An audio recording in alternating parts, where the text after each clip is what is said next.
quelque chose à offrir, nous sommes là pour en parler.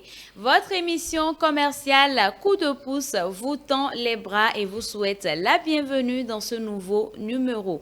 Où que vous soyez actuellement, nous allons ensemble louer l'Éternel avec le clip du jour.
Le respect de l'autre, on en parle souvent, mais on oublie ce que cela implique au quotidien.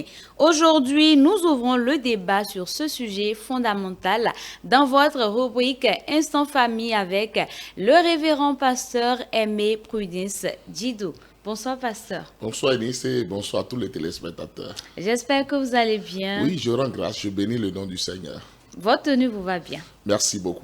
Je le disais à l'instant, on parle du respect de l'autre. Pourquoi Oui. ce thème? Le respect de l'autre parce que depuis déjà la maison de nos parents, on doit apprendre à tous les enfants à savoir respecter l'autre.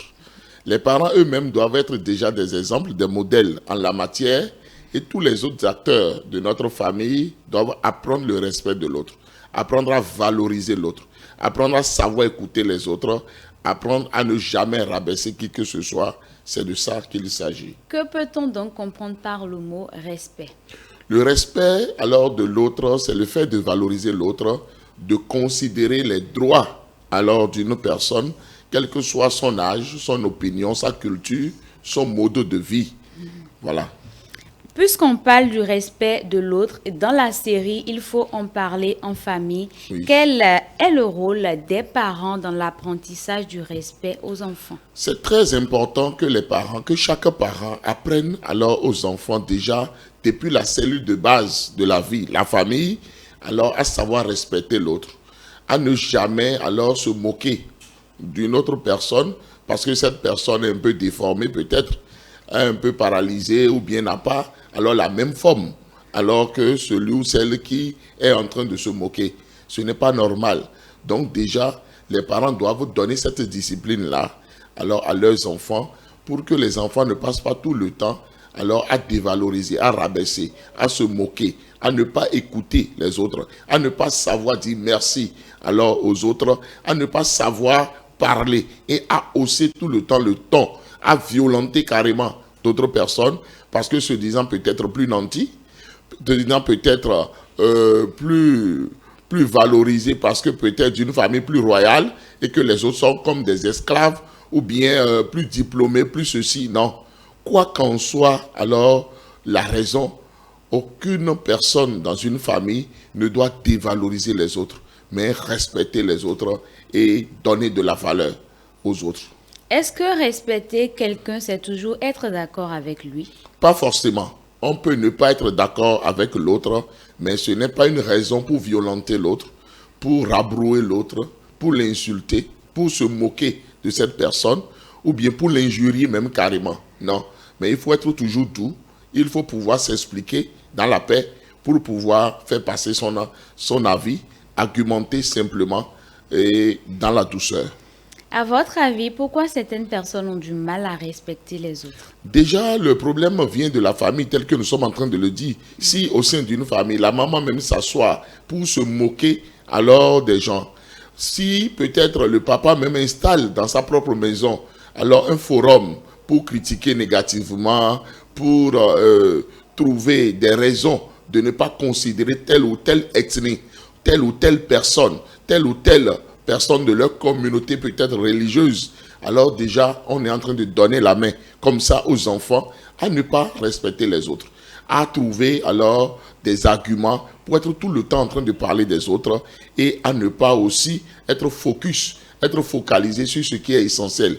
Parce que lorsqu'on parle que tout le temps, on est en train alors de parler des autres, on n'a plus le temps pour soi-même, on n'a plus le temps pour ses objectifs et on perd beaucoup de temps en s'asseyant tout le temps pour être en train de critiquer, de dévaloriser, d'insulter et de faire des choses qui ne glorifient pas Dieu. Le respect doit-il être toujours le même envers un enfant, un adulte ou une autorité? Oui, toute personne sur terre a besoin vraiment de respect. Parce que toute personne a une personnalité, une dignité à préserver. Donc nous devons faire très attention, que ce soit du plus petit au plus grand, que nous puissions donner le respect à l'autre. Qu'aucune raison ne nous amène alors à dévaloriser l'autre et à nous dire que l'autre n'a pas de valeur, que nous sommes plus valeureux que quelqu'un sur cette terre. Non, ne faisons pas cette erreur-là. Sinon, nous allons avoir des conséquences très néfastes. Et que peuvent être ces conséquences-là? Les conséquences, c'est que très souvent, nous ne connaissons pas vraiment toutes les relations d'une personne. Nous ne connaissons pas la parenté d'une personne. Nous ne connaissons pas l'histoire d'une personne. Nous ne connaissons pas son cursus. Et en voyant une personne en même temps, nous ne pouvons pas savoir si cette personne-là est nantie d'un diplôme ou pas, est nantie d'une connaissance ou pas.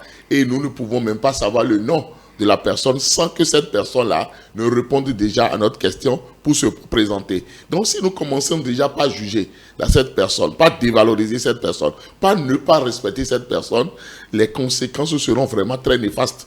Parce que nous allons nous retrouver face à notre bonheur, mais nous allons détruire ce bonheur-là parce que celui-là peut être à la porte de notre bonheur. Mais voilà maintenant que nous venons de dévaloriser cette personne, de ne pas respecter cette personne, alors notre bonheur referme sa porte. Et là, nous sommes là, nous disons que Dieu ne nous aime pas, nous disons que c'est une malédiction, nous disons que rien ne marche pour nous, alors que c'est notre propre caractère, notre propre manière de faire qui fait que alors des portes se referment autour de nous. Les gens alors ne nous donnent plus les opportunités, ne nous font plus grâce parce que nous ne sommes pas des gens qui valorisons les gens, qui respectons les gens. Faisons très attention à cela. Parlez-nous du respect en couple. Oui, en couple, c'est très important. Si déjà en couple, mari et femme ne se respectent pas, alors les enfants aussi auront de mauvais modèles. Parce que les enfants n'apprennent pas par instruction, mais les enfants apprennent par observation. Les enfants observent leurs parents. Donc, le mari et la femme doivent se respecter, ne pas se crier dessus, être doux en parole et ne pas alors se moquer l'un de l'autre, ne pas prendre les enfants comme alors des avocats pour être en train de se défendre devant ces enfants-là et montrer que l'autre ne répond pas alors à ses responsabilités. Nous ne devons jamais faire de telles choses. Nos conflits de couple doivent rester vraiment en couple et doivent se traiter dans la chambre à coucher. Ou bien, les parents doivent sortir de la maison carrément pour aller parler à deux. Revenir avec le sourire, revenir avec la joie et donner de la confiance aux enfants. Parce que lorsque les enfants observent les parents et voient qu'il y a de querelles, il y a de mésententes, ces enfants-là commencent par avoir peur pour leur avenir. Parce que ces enfants se disent, est-ce qu'il n'y aura pas de divorce? Est-ce que nous allons grandir avec nos deux parents avec nous? Et ça devient un problème psychologique et émotionnel pour ces enfants-là. Ils ne travaillent plus à l'école, ils commencent pas à tomber malades et ça ne va pas. Un conseil à nos chers téléspectateurs, à nos chers parents.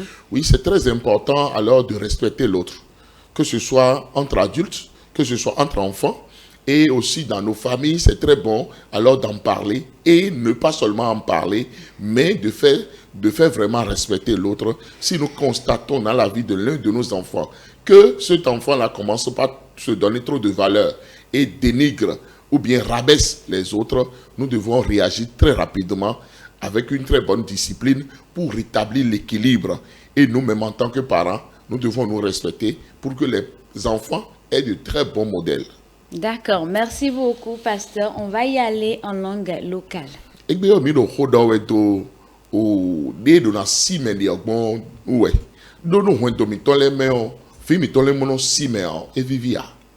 Nous méditons les soumets de ou d'agbero, nous messisi, né et non d'ocho nous médiocre. Au arrirote nos idiots nous médiocre. Kabi no momede comme le jeme o chakoji. Mon je doje de mene kunyo, mene taton kolo, mene wale bono je. Ozun chando meuji e o. E do na blo mo gbere pon a. Kabi en vedro nyi odo kwedi. E o mechele o ye dele o mena ko yi. O mele le domile bi ku e de yin de gbere pon a. Mini blo de don tel to e. Mi mo mede do ti o mi ma o tu me yin one. Mi tu me yin me ton le bi ku ya, mi tu me yin toton me yin non ton. Me yin o dagbo ton me yin tanti ton ko me yin me ton le bi ku ko do e kun ma di fi o mi ton. We le no nu mi ma nyon mesia ali le na sudo mi. Donation le bi na sudo mi. Beto le na honu mi. O mi ni tenkmo lo boblo tede. Bra nyon hodon me. Gbe oni gbe FIFA. Gbe oni gbe de na yon se yo. Mo e do na non lo bo na yon ne. O mi do na blo tede. Me di tole de sudo na konde u dagbe. Bo kana na plon dagbe vie ton le. Bo vile na yon mesi na yon hodon me de yo. Le bona si rosé me ko imposo do tenton me. Ten dagbe me. Ene. Et pasteur, parlez-nous de vos formations. Oui, j'ai 20 formations qui sont logées sur Telegram et qui vous attendent. Au-delà de cela, mes 15 livres alors sont disponibles. Alors, je vous demande de demander d'après ces livres-là. C'est dans toutes les librairies pratiquement à Cotonou.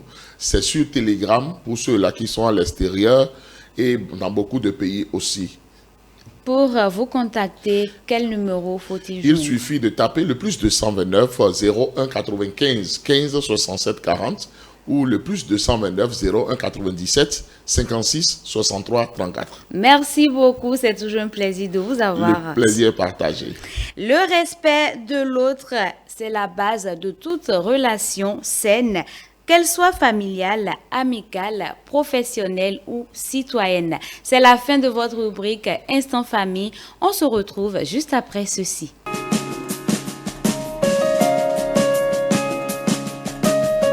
Dans votre rubrique Entrepreneuriat au numéro dernier avec le docteur Athanase Kadja, nous avons parlé de les entrepreneurs ont besoin d'être soutenus. Je vous invite à suivre à nouveau.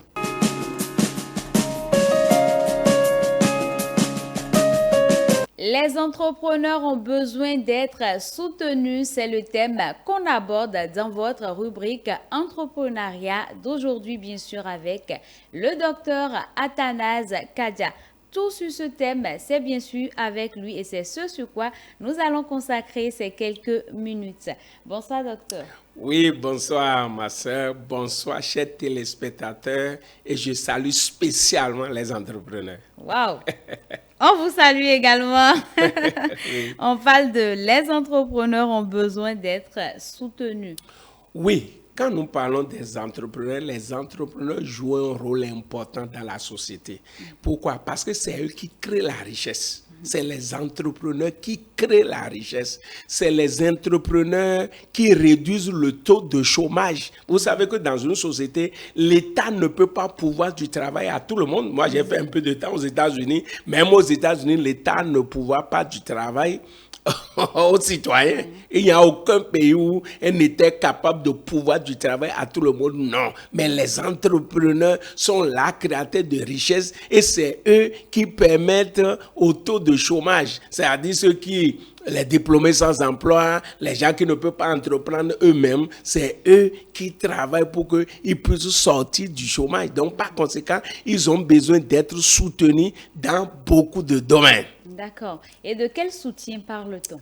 D'abord, premier soutien, je vais m'adresser à l'Église et aux responsables d'Église. Les entrepreneurs ont besoin d'être soutenus dans la prière. Parce que souvent, d'abord, ils n'ont pas le temps, ils voyagent beaucoup, mais nous devons savoir que c'est des gens que nous devons soutenir dans la prière, parce qu'ils font souvent face à des défis. Oui. Ils font souvent face à des défis. On a besoin de prier pour eux. J'ai écouté l'histoire d'une chef d'entreprise, d'une femme la fois passée, mais elle avait commandé de marchandises dans un bateau. Le bateau a fait naufrage, toutes les marchandises sont allées sous la mer. Maintenant, on va parler de dédommagement, mais ce n'est pas tout de suite. Donc, ça veut dire qu'il court beaucoup de risques. Je vous ai dit, c'est être entrepreneur, c'est prendre des risques. Hein? Donc, par conséquent, on a besoin de les soutenir dans la prière. Ils font face à des défis, à certaines situations que seul Dieu peut décanter. Parce que c'est Dieu qui est le Tout-Puissant. Et par conséquent, nous qui sommes leurs pasteurs, les membres de l'église, tout le monde doit prier pour les chefs d'entreprise, parce que si ça va bien pour eux, ça ira bien également pour l'église. Parce que c'est les chefs d'entreprise, les entrepreneurs qui soutiennent l'œuvre de Dieu. Les entrepreneurs payent de voitures à leur pasteur, construisent de maisons à leur pasteur, construisent l'église et tout cela. Donc, par conséquent, on a besoin de les soutenir. Autre soutien, c'est soutien moral. Parce que des fois, on va prier pour eux, c'est bon, mais à des moments donnés, en tant que pasteur, vous allez appeler un chef d'entreprise, comment tes affaires vont? Il va vous dire des choses. Donc, il va dire, tu vas l'encourager. Parce que c'est pas l'entrepreneur, c'est la vie de haut et de bas. Hein? Donc, par conséquent, des fois, il rentre dans un moment où s'il ne sait pas faire, c'est la dépression. Parce que si vraiment ça n'a pas marché comme il faut, tu as des échéances de la banque à payer, de ceci à faire, et que tout ça, là, que vraiment ça ne va pas, et le moral baisse. Mais quand on les appelle, mon frère, ma soeur, comment vont les activités? Est-ce que tu as des sujets particuliers sur lesquels je souhaiterais prier pour toi et tout ça là, il va te parler et on va les encourager pour dire non, il n'y a pas de souci, Dieu est avec toi. Donc tout ça là, il y a des gens qui ont traversé ces situations là et ils sont là où ils sont aujourd'hui. Donc ils ont besoin également de soutien moral. Ils n'ont pas besoin d'être critiqués parce qu'il y a beaucoup de soi-disant chrétiens qui ont mal compris la parole de Dieu et on diabolise les hommes d'affaires, on diabolise les entrepreneurs, on dit que non, ils sont rentrés dans cette et tout ça là, ils sont ceci, on les diabolise. Il y a même dans certaines églises, on prêche contre les riches, mais quand vous prêchez contre les riches dans votre église sera dans la pauvreté. Il faut encourager cela. Même nous avons vu l'apôtre Paul, quand il écrivait à Timothée, parce que Timothée avait des riches, des hommes d'affaires dans l'église, mais il leur a dit de les encourager, de leur dire de mettre leur confiance en Dieu. Il faut leur dire de ne pas oublier Dieu et que d'utiliser ce qu'ils gagnent pour soutenir, pour faire de bonnes œuvres. Donc, on ne va pas combattre dans certaines églises. On combat les hommes d'affaires. C'est pour ça que ces églises sont pauvres. Et si de suite, donc on doit les encourager. On n'a pas besoin de les critiquer. Ceci. Puisque beaucoup de personnes ont une idée arrêtée. Quelqu'un qui est riche là, sa destination c'est l'enfer. C'est faux. Donc, voilà, c'est pourquoi je dis que vraiment, les entrepreneurs et ceux qui sont là maintenant en train de m'écouter, vous êtes en difficulté et vous avez quelques challenges, vous avez des dettes et tout ça là. Il n'y a pas de souci, la vie c'est comme ça. Il n'y a rien à faire. Dieu va vous aider. Vous allez vous faire sortir. Dieu ne nous a jamais dit que ce serait facile. Il a dit, si vous traversez les eaux, je serai avec vous. Vous traversez le feu, je serai avec vous. Donc, il n'a jamais dit que ce serait facile. Mais il dit, quelles que soient les difficultés, je suis avec vous jusqu'à la fin du monde. Donc, les entrepreneurs ont besoin d'être soutenus. On doit prier pour eux. On doit les encourager. On doit les exhorter, ainsi de suite. Qu'en est-il du soutien financier? Bon, soutien financier, non. Au fait, si vous avez des informations, des fois, moi, j'ai des informations que je partage avec des hommes d'affaires, des structures de financement, ou bien ceci, et tout ça là. Ça dépend du problème que, vous voyez, quand tu reçois un homme d'affaires et tu dis, bon, comment va les affaires, tout ça, ceci. Maintenant, quand il va te parler, à toi de voir de quelle manière tu peux les aider. Parce que tu sais que quand tu prends un pasteur, surtout dans des grandes dénominations, il a beaucoup d'hommes d'affaires, il connaît beaucoup de personnes. Quand tu as reçu, par exemple, un frère qui est dans les affaires, peut-être il est en train de rentrer dans ça nouvellement, tout ça, il est en train de voir des difficultés, parce qu'il est venu vers toi, il a posé, puisque eux aussi, de temps en temps, il faut aller voir ton pasteur. Ah, je traverse tel challenge. Le pasteur peut t'aider à trouver des solutions à certains problèmes. Il connaît certains hommes d'affaires bien nantis, bien positionnés, bien expérimentés que toi. Il peut permettre la connexion. Ah, va bien, va appeler l'autre là. Je vais t'envoyer un frère. Je vais t'envoyer une soeur là, telle difficulté pour l'aider. Donc, c'est comme ça. En fait, le pasteur est comme chef de famille et doit œuvrer pour l'épanouissement de tout le monde. Donc, c'est ce que j'ai dit. Si c'est besoin de financement, il va donner des conseils qu'il faut aussi. J'ai l'habitude de dire, au fait, la réussite dans les affaires, c'est pas nécessairement contracter des prêts d'abord. Hein? Non. On commence d'abord par une idée, par ce qu'on a et ce qu'on est. Je vais faire une formation prochainement sur ça. Réussir sa vie à travers ce qu'on est et ce qu'on a. On a hâte d'assister à cette formation. Oui. Docteur, si vous avez un conseil à l'endroit des entrepreneurs, oui. serait alors lequel? Le conseil que moi j'ai à leur donner, je les encourage. Vraiment, je les encourage. J'ai dit que c'est le métier le plus difficile sur la terre. C'est pour ça que beaucoup de personnes ne se hasardent pas pour aller là-bas. Mais ils sont en train de faire de bons boulots. C'est eux qui créent la richesse. C'est eux qui réduisent le taux de chômage. Donc, par conséquent, j'exhorte tous les pasteurs, tous les frères et sœurs dans les différentes églises. Vous avez les hommes d'affaires. Ils ne sont pas vos ennemis. Ils ne sont pas dans 7. Ils ne sont pas dans 8 ni dans 10. Ils sont vraiment enfants de Dieu. Priez pour eux, soutenez-les, encouragez-les. Pour me contacter, moi-même, je suis prêt à les accompagner, à les choses là, à leur donner des conseils comme il faut et même à donner des formations. Nous faisons beaucoup de formations dans ce sens. Pour me contacter, c'est plus 229 96 25 36 66. Avez-vous une formation en cours? Oui. J'ai une formation que je vais faire en ligne le mois prochain, une formation de 5 jours qu'on va faire en ligne, c'est-à-dire quoi? Comment réussir sa vie à travers ce qu'on a et ce qu'on est. C'est-à-dire comment créer la richesse à travers ce qu'on est, ce que tu es d'abord et ce que tu as. Nous allons faire une formation là en ligne. Donc, ceux qui sont sur mes forums, vous pourrez me contacter bientôt. Je vais faire sortir le flyer et les gens vont se préparer pour ça. Ce serait une formation payante et contre une maudite somme de peut-être 5 000 et on va gérer. D'accord, docteur. C'est toujours un plaisir de vous avoir avec moi sur ce plateau.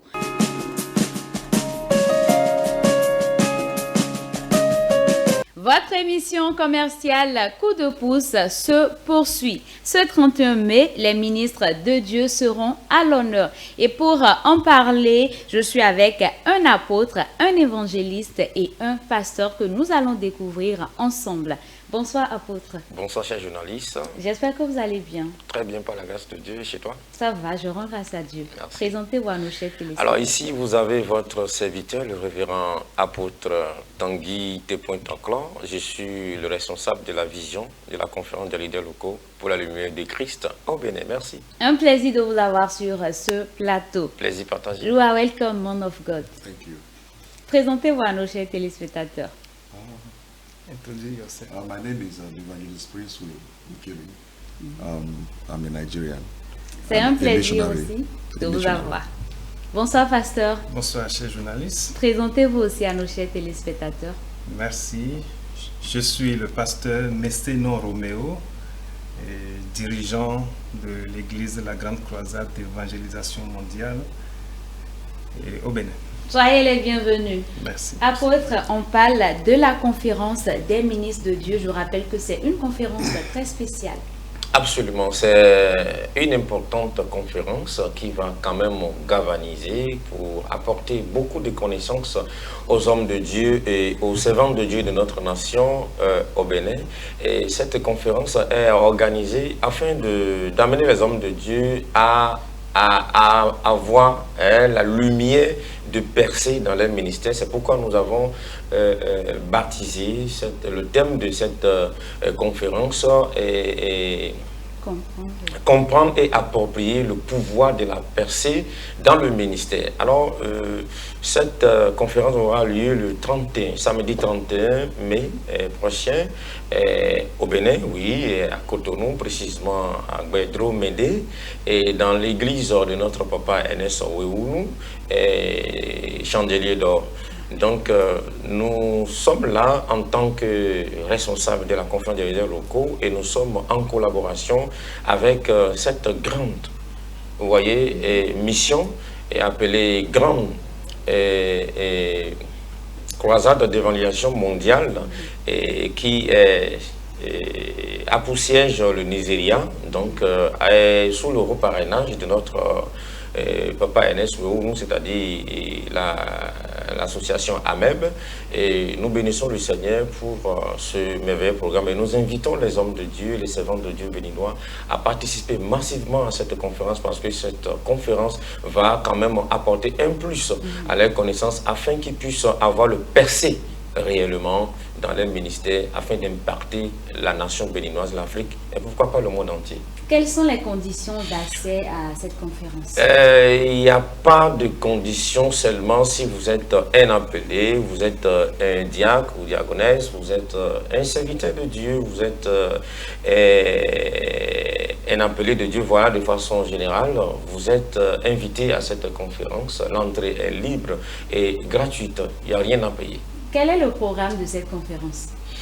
Le programme de cette conférence, je crois que nous avons invité pour le peuple de Dieu un conférencier des gros calibres, c'est-à-dire un conférencier de haut niveau, un conférencier international, un homme de Dieu que le Seigneur utilise partout dans le monde entier, surtout dans les pays anglophones. Alors nous avons l'opportunité, la grâce d'avoir cet homme de Dieu sur le territoire béninois. Alors il s'appelle le révérend pasteur Isaac V. Olori. Donc c'est lui qui sera là pour bénir, imparter le corps de Christ béninois, le corps ministériel béninois. Alors je nous invite tous, parce que moi-même j'en ai besoin, je serai là avant tout le monde, parce que je vous invite d'être là voilà, pour ne pas manquer cette opportunité. Et nous avons aussi invité des artistes qui vont quand même égayer l'événement avec des chantres. Nous avons invité des chantres, voilà, et qui vont nous égayer avec des chants. Et il y a aussi un groupe musical qui va aussi faire des animations. Ce serait quand même une joie et autour d'une table de connaissances. D'accord. Et quels sont les numéros à contacter pour plus de renseignements? Pour plus de renseignements, vous allez appeler plus 229 le 96, le 01 d'abord, Oui. 01 96 45 40 87, Oui. ou vous appelez le 01 95 50 82 50. D'accord. Merci beaucoup, apôtre. Merci. On va à présent faire... Vous êtes le représentant de l'orateur, donc vous allez nous dire à quoi pouvons-nous nous attendre à cette conférence? En anglais, bien sûr. Thank you very much. I want to say that when God wants to bless a people, he sends them a man. And God has sent a man to this country to be a blessing to the body of Christ. Pastor Isaac Valentin Olori is a well-recognized global preacher and teacher. In fact, he's a teacher by calling. And I think for this conference, as many that will find themselves under his audience will be so blessed and impacted. He has been a university lecturer. He heads Great Evangelism World Crusade worldwide. He has widely traveled and he has been a blessing to the body of Christ. I want to invite everybody. It's not a church program. It's for the body of Christ. No matter your denomination, no matter your church, as a worker, as a pastor, just try and find yourself there. Even Pastor Isaac Olori is a blessing to this country. And I believe that at the end of the day, no one will regret being in God's presence. Thank you. Thank you, merci beaucoup. Je rappelle que Pasteur Isaac est l'orateur principal de cette conférence. Pasteur, je suis à vous à présent. Quel mot avez-vous à l'endroit de nos chers téléspectateurs? Je voudrais inviter tous les hommes de Dieu de Cotonou et environ. Le programme, nous n'avons pas un seul orateur. Nous avons le président David Messan qui vient en appui. Nous avons notre papa, le patriarche Ernest Weuno, qui est également un accompagnateur du programme. Donc c'est pour dire que c'est un programme très nourrissant. Et j'invite toute la population de Cotonou et des environs à faire massivement le déplacement. La conférence commence déjà à 8h30. À 8h30. Si vous venez à 9h, vous n'aurez pas, vous risquez de manquer de place. Exactement. Donc venez à l'heure, à 8h30. Déjà à 13h, nous avons fini. C'est juste la matinée du samedi 31 mai.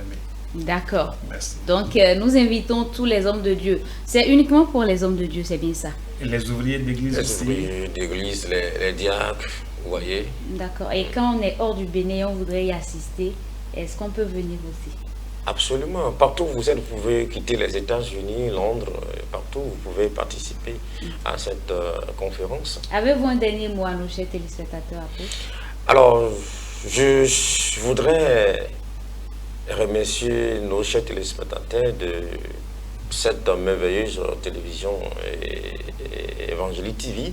Alors, nous voudrions vous dire de ne pas manquer dans aucun cas cette merveilleuse conférence du samedi 31 prochain. Nous vous invitons car il y aura vraiment la connaissance à la hauteur.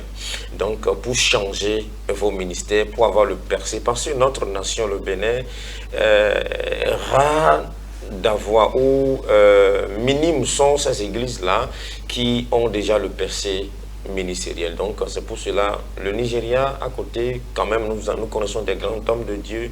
Alors si nous avons un grand homme de Dieu qui nous vient de Nigeria, précisément de Port-Harcourt, je crois que le peuple béninois, le corps de Christ béninois doit accueillir à deux bras alors cet homme de Dieu pour acquérir ses connaissances, surtout ce système, comment approprier, comment comprendre et approprier alors le pouvoir de la percée dans le ministère. Donc nous avons besoin vraiment de ce thème. C'est un grand thème très important. Merci. Merci Merci beaucoup, apôtre. À mon tour, je vous invite à venir comprendre et vous approprier du pouvoir de la percée dans le ministère. Je vous invite, c'est ce 31 mai à 9h, à partir de 9h, mais pardonnez, venez à 8h30 pour ne pas manquer de place. C'est au temple de l'église Chandelier d'Or de Gbedjro Mende. L'entrée est libre et gratuite. On se retrouve juste après ceci.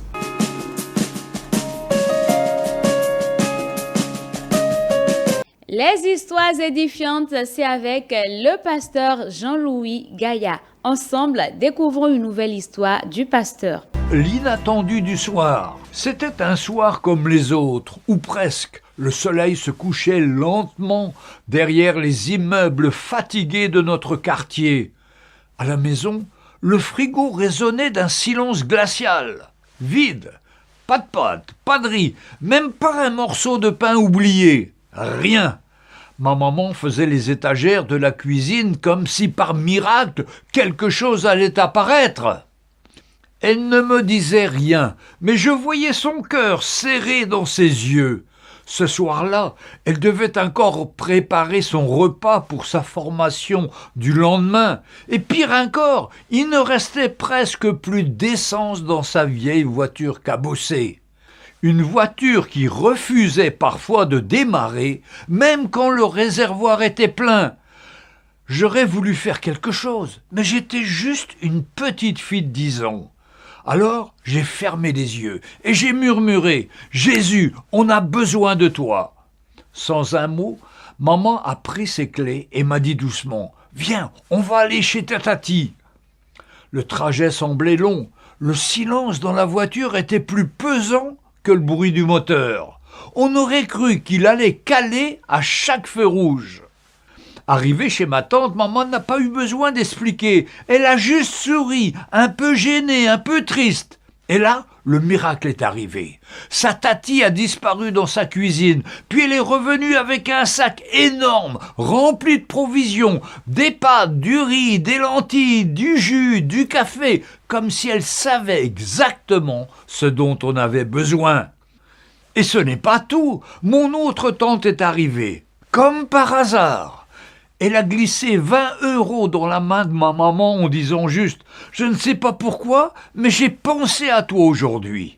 Sur le chemin du retour, maman avait les larmes aux yeux, des larmes de gratitude. Elle pouvait remplir son petit sac de nourriture pour sa formation et faire un plein d'essence malgré le prix. Ce soir-là, dans notre petite cuisine, on a partagé un repas simple, mais rempli de foi. Et dans mon carnet, j'ai écrit en grand « Même quand il n'y a plus rien, il reste toujours Dieu à qui on peut demander son aide. » Et Dieu a été fidèle. Ces courtes histoires que je vous raconte ont été vécues et écrites par des enfants de 6 à 12 ans lors d'un camp d'enfants de nos églises où je leur racontais quelques-unes de mes 365 histoires.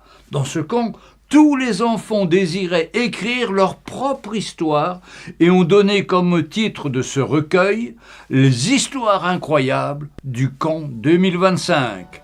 Que le Seigneur vous bénisse et à bientôt. Et j'espère que vous aimez ces histoires. Il y en a encore 5 qui vont suivre afin qu'on puisse avoir un ensemble, ces petites histoires de ces enfants qui ont beaucoup de choses à faire pour nous parler. Pour l'avoir testé, je vous conseille les produits de beauté de Belle Africaine. Belle Africaine vous offre divers services et pour en découvrir plus sur Belle Africaine, suivez tout dans ce spot. Une nouvelle gamme. L'industrie cosmétique sous une autre forme. Une nouvelle sortie corporelle. Il s'agit des merveilles de Belle Africaine.